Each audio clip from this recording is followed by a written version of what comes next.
Hey guys, it's Camilla from Code with Camilla. Today we're going to be learning about variable data types. So what is a data type? Thank you, Camille. So far, let's see an example. So far, we've been using a keyword called var. So this is how we used to declare and assign variable. Declare, when you say declare, you use a keyword var, then you say the variable name. This is how you declare. And equal 1, it's called assignment. It's you initialize, so you put the initial value to this variable. So var is not the only way how you declare variables, and actually it's not a preferred way. There is a different way to declare variables, is by using keyword with the data type. So let's see how memory is organized in the computer. This is my mock-up. So you can imagine that the memory in computer is consists of little cells. They call bytes. So it's a long line of cells or bytes. And memory, when you declare variable, for instance, you call variable my var, right? It could so what it does, it reserves some part of the memory, right? Maybe it's first 2 cells, maybe 4 cells, maybe 20, I don't know. But Does it use one new cell every time you declare a new variable? Every time when you declare a variable, it may or may not. So what happens? Let's for simplicity say the first time when you declare a variable, it tries to reserve some space in the memory where it's going to put some data. Okay. So, but computer does not know what your data is. So you can put some data in it. For computer, it's all zeros and ones. So it has no idea what is the data type you put, the type of the data you put. So why you need multiple data types? So there are many data types in C#, and why do you need multiple data types? There are 2 reasons. First reason is to say how much space I need to allocate. For instance, in Visual Studio, in C#, I'm sorry, there are several data types which tells you, which allows you to declare whole numbers. The first one is called byte. Yeah, let's run it. Can multiple data types declare the same number? Yeah, let's see. So this is byte. So we said 1, right? It's gonna print 1. There is another one called short. Let's say s var equal 1. There is another one called int I var equal 1. There is another one called long l. All of those, you see, all of those whole numbers. So you can put a whole number in those variables. Can you put a decimal?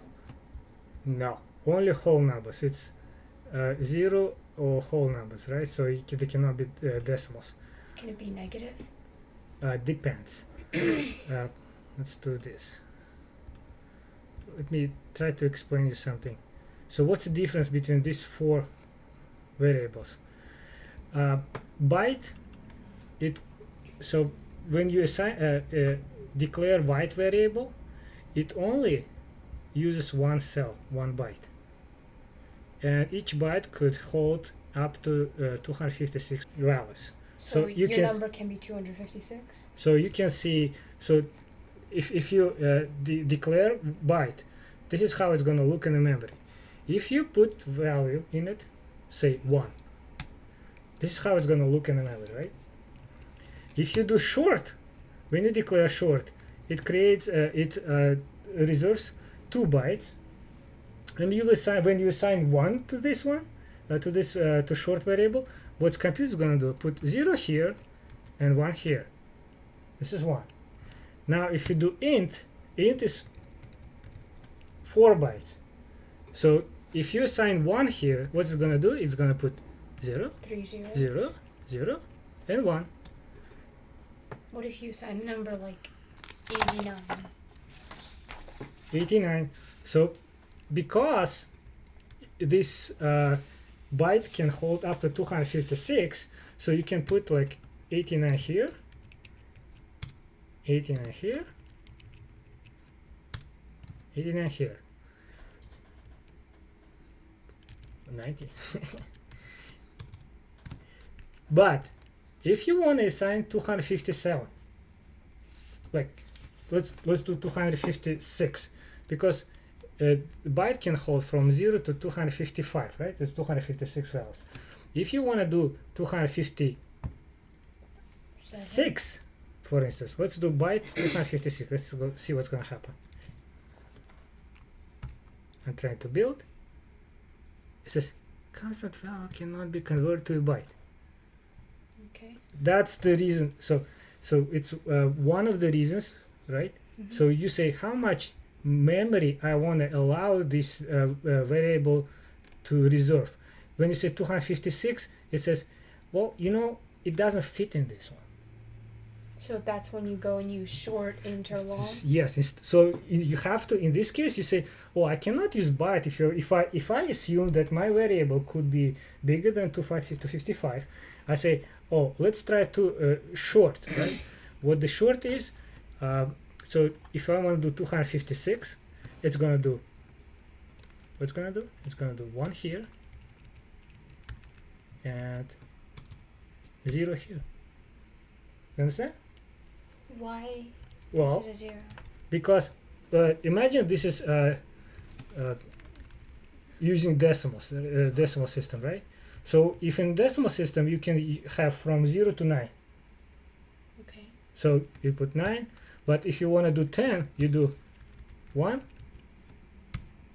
0. 0, which means in this cell you already put 10. But this one here in the short, you put 256, not 10. So if you do 255, it's going to be 0, 255. Now you do plus 1, what's going to happen? It's going to move 1 here, and this becomes 0, right? Oh, so it So starts at the value that a byte cannot store. Yes. So same with decimal system. When you had 9, when you add 1, what becomes? Becomes 0, And then that becomes 1. 1. So Can a short and int still carry the values of what's byte? this? What's this for 1 1? That's going to be 1 greater 257? 257. So if I do 0, 2, what's gonna be? 256 multiplied by 2 minus 1. 511. 511. Why 511? You Because just, you're multiplying by you just 2. calculated, right? Could values such as short, int, and long carry values of the data types that were below them? So can a long carry the values of a byte and short and int as well? Yes. So you can hold the values that are lower but not higher. For instance, if we had this byte var equal to 1, right? Let's build it. And What does it mean when the things are yellow? yellow means warning. Warning, it's the Visual Studio telling you like wait and just take a look at this. There could be a problem.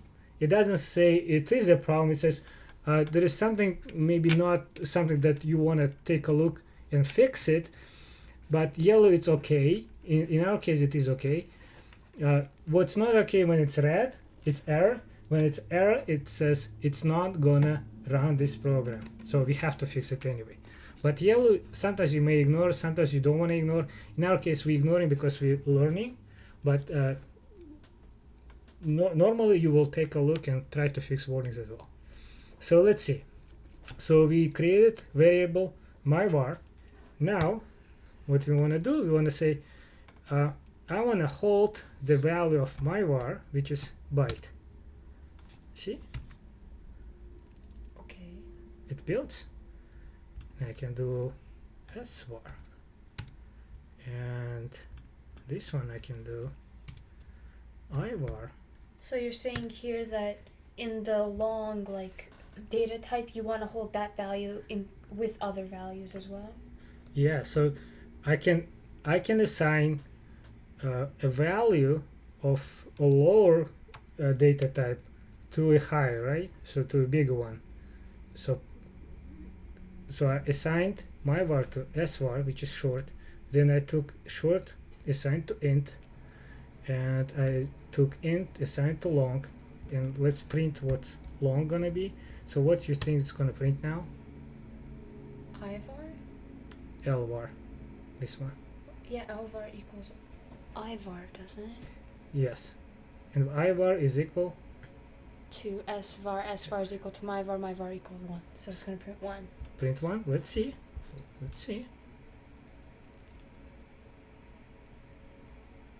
Indeed, it prints 1. Let's see. But if I want to do the opposite, right? If I want to have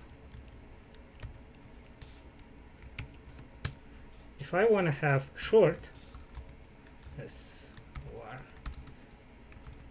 say it 1, and I want to have byte BVAR, and I want to assign SVAR, and I want to print BVAR.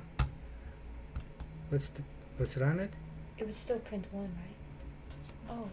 You see, now we see the red one error. It says it's not gonna run it, and read what it's saying. Cannot implicitly convert type short to byte. An explicit conversion exists. I am missing cast. So this is called typecasting. When there is no implicit, so when you did a short and let's say we had byte b equal 1, and you said I want to be equal to b, it's called implicit conversion. So it's converting from byte to short. But then it's converted Because- short to byte? Because the you can always, a short can always include a byte. That's why it's implicitly converting from byte to short. So for instance, if you created 1 here, right, then you assign the value here, it's going to take that value and put it here. Mm-hmm. It fits. That's why it's not a problem. When you're doing the opposite, you're trying to fit 2 bytes in 1 byte, and it says, it's not gonna work because it doesn't fit. That's why that's when you do typecasting. If you think, you say short, I know in this short variable I have values less than 255. So it's okay. I'm telling the computer it's okay to, if you do assign these values. You say, I swear it only has this byte initialized. You can say, let's do the typecasting, which when you type the data type you want to cast to from short to byte. So you say, I want to say byte. You do parentheses and say byte. Now it's going to print. Because you declared it as a byte as well?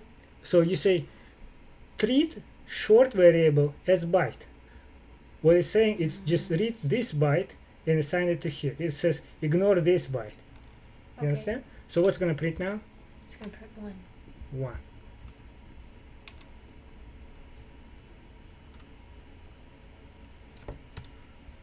So you said, this is, I to computer said, I swear I'm gonna only use first byte.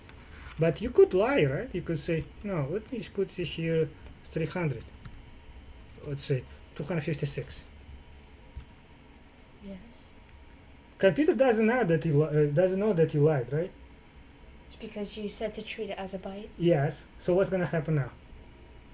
Wait, is it going to print 256? Let's see.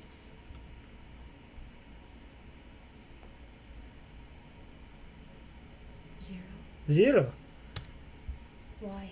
Well, you tried to lie to computer, but computer said, well, you told me that you're only using the first byte, so I'm going to use the first byte, remember? Mm-hmm. So what so when you say 256 is this, right? Yes. So you say just use the first byte.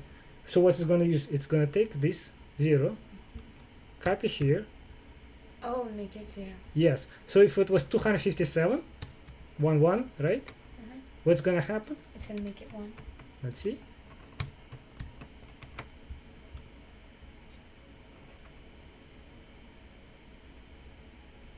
Oh. You understand? Yep. There are many other data types, integer data types, and the difference is, let's see, I have a table. So there is byte and S byte. What's the difference? The difference is not the size. They both have only 1 byte size, but the difference is the values they have. From so S byte is from 128 negative to 127, when byte is from 0 to 127. yeah, and a byte is from 0 to 255. Int, you see, it's minus 2 billion to 2 billion. Uint, it's U means unsigned, so it's only stores the values without no negative values from 0 to 4 billions. Short, you can see from minus 32,000 to 32,000. If you do U short unsigned, it's from 0 to 65,000. Oh, so they hold the same value. It's just some carry negative numbers, but they don't go as high as the other ones. The range is different. Yeah. So it all depends on how much bytes you have and whether it's signed or unsigned. Long is like a ridiculous number, and U long is even more ridiculous number. But in practice, when you work in C#, in most cases, like in 99.99% cases, you will be using ints, because ints they sufficiently big and can continue the most values you can imagine. To 2 billion is in most cases it's And enough. they're realistic numbers too. So if you ask me why do we have that many data types, it's because you wanna use as little as possible, because if you're using, for instance, a huge set of ints, then say you have million ints compared to million bytes. Million ints will be 4 times bigger than million bytes. So if you need to save space, if you need to save memory, you're trying to use the data type smaller in size. If you know that all the values, like from 0 to 257, 56. So is a computer's memory limited to something? Oh yeah, it is limited. For instance, this laptop has 8 gigabytes of memory. The reason we started, like when I started the development 20 years ago, we had only 640 kilobytes, Oh. not That's 8 super not small. no it eight not, and that memory was shared between different programs. So it's not like it's all yours. So that's why you needed to have smaller data types, which is not as important now, because now we have much more memory than And we it's used to. still increasing. Yes, and it's crazy. So again, let's just repeat. The data type, it tells you the size of the memory reserved. In case of ints, it says the range it can hold. And how the second reason we're going to see in the next video, the reason we have data types is to tell how to treat the memory, how to treat the variables, because depending on the data type, the same operator may have different meaning. That's all for today. Okay. Thank you guys for joining us, and we'll be back next week with more Code with Camilla.